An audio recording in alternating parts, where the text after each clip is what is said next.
I never really had stage fright in the sense of panic, but I do feel a certain intensity, a heightened state of the nervous system.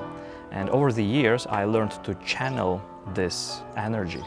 And I don't treat it as an enemy, I use it as a fuel. It helps me to sharpen my focus and helps me to do more than I could in a completely calm state.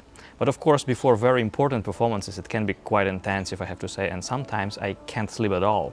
And some of the major orchestra performances I gave in my life, I gave with 36 hours without sleep because I couldn't sleep even 1 minute before. But with age, I learned to work with it, and actually meditation helps a lot. So for me, the key is to shift the focus away from myself and back to the music. Panic often comes from our ego, ambitions, from fear of judgment, from trying to meet expectations. But when you let go of yourself and enter the music, the anxiety disappears.